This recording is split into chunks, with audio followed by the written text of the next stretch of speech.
Microsoft has been fighting an uphill battle for a very long time. Believe it or not, I mean, they shot themselves in the foot with a lot of the Xbox One situations and announcements, but they've really come out of that, as far as I can tell, in a big way. The fact of the matter is, though, a lot of people are always going to just be wary of Xbox, and it's such a weird thing to me, because if you look at the way Sony has done things, people aren't wary of PlayStation, right? Like, Xbox screwed up a couple of times before the Xbox One even launched.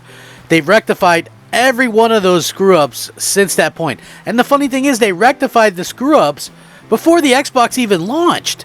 So the fact that people are still a decade later wary of Xbox blows my mind. Imagine if people were like, I don't trust Sony with my information because they got hacked one time a decade ago, right? Like, people don't do that. People don't say that.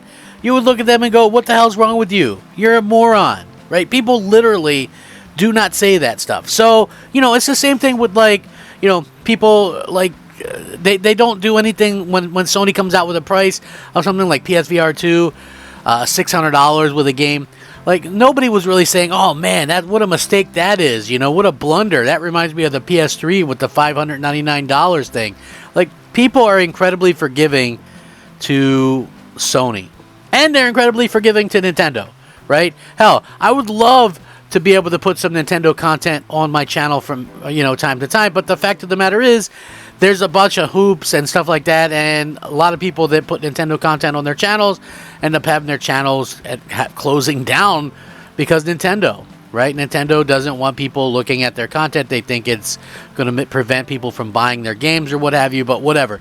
When it comes to Xbox, one of the biggest things that they've done is they've come out with Game Pass, and people realistically look at this and they go, Game Pass has been a pretty big success, but also we have to look at the fact that, a lot of people still don't believe that it's success for whatever reason. Like, I don't understand it either, trust me, but we keep seeing these huge developers, and a lot of people, listen, a lot of people will go, oh, well, sure, maybe it helped this Descenders game or whatever, but has it helped any big games? And, there's a plenty of big games that it's helped out. And when you point to them, people will make an excuse as to why it didn't help out or why it didn't matter, et cetera, et cetera. But in this instance, I feel like Microsoft has made the right call with Game Pass, and it's honestly, you're always like having something to play, and I think that's the key factor in having a console that you always use, right? Because if we look back and we look at, let's say we look at the Wii, for instance, people think the Wii is this huge success because it sold, 100 million units. The fact of the matter is, very few people played the Wii. Like, everybody had one. My mom had one, right? And everybody's mom or grandma had one or what have you. But, at the same time, we kind of live in a day and age where, everybody's connected, everything's connected. And so even if you had one, you probably weren't playing it that often. And that was a major problem. People just had them like in their, they just kept them in their closets or, what have you. Like right now, I'm sure, a lot of people have a PS5, right? I have a PS5. I haven't used it this year. So, again, I'm sure Sony would love it if I were actually actively on their network playing games and spending money, but it hasn't happened. Now, with this, we see that Game Pass has been a huge thing. DICE even says they're a big believer in Game Pass thanks to a big player boost from Battlefield 2042. It was a huge moment, and it's something they actually looked forward to and marked on their calendars. Battlefield 2042 certainly took some time to develop into the shooter it is today. We know that by the fact that DICE has only just fixed the game's core maps nearly 2 years after launch.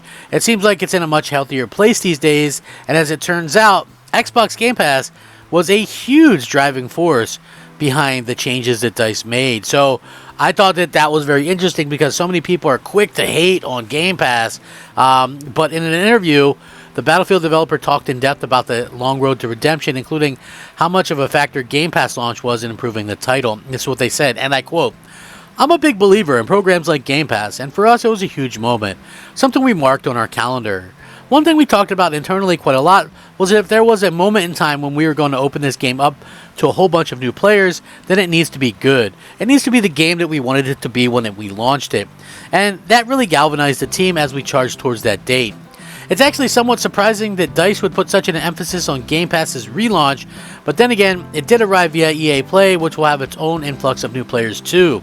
So Season 5 for Battlefield 2042 recently launched on all platforms, bringing a reimagining of the classic Battlefield 4 maps, among other content drops and gameplay tweaks, and Season 6 has been confirmed for the future too, but for now, there's no timeline on that. Now listen, I'm not a huge Battlefield fan, right? Like, I know a lot of people are big Battlefield fans. I've always been a Call of Duty guy. I did play Battlefield 4 for a little bit. I beat the campaign with Bad Company 2 or whatever, but, you know, I like beating the campaigns. I like doing that kind of stuff.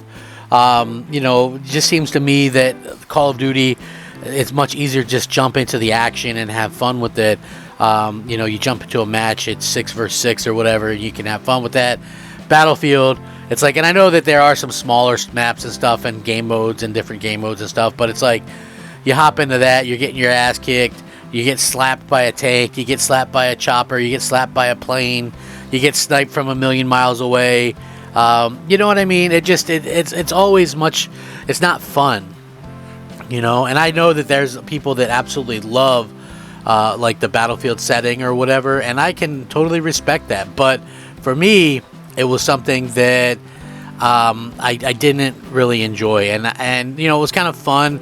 The only time that I've really had fun with Battlefield, to be honest with you, was me and my buddy Grave used to just goof around in there, and we'd play Battlefield 4 trying to like get the choppers and get the vehicles and stuff, and we couldn't fly for shit, so we would, to be honest with you, most of the time we'd just be crashing the choppers and things like that, and you know, we'd have a good laugh out of it. You know, it was like that was fun, but we weren't really like playing it the way that, you know, people would normally play it. And so, you know, it wasn't as a typical fun. Like with Call of Duty, you go into a pub, you try to win the pub or whatever, and that's kind of how we did things. So, you know, I like doing that. I like seeing some of the really cool things that they have to offer.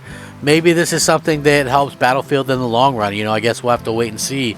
But again, it does show that Game Pass is very much a positive force to be reckoned with, as it were. So hopefully we continue to see stuff like this in the future from Microsoft. Nice to see it, though. Let me know what you guys think. If you enjoyed the content, please leave a like. I'm Crap Gamer. This has been Crap Gamer Reviews. Subscribe if you haven't already done so. Have a great day. Rack 'em up, fact 'em up, Crap Gamer 'em up. Crap Gamer out.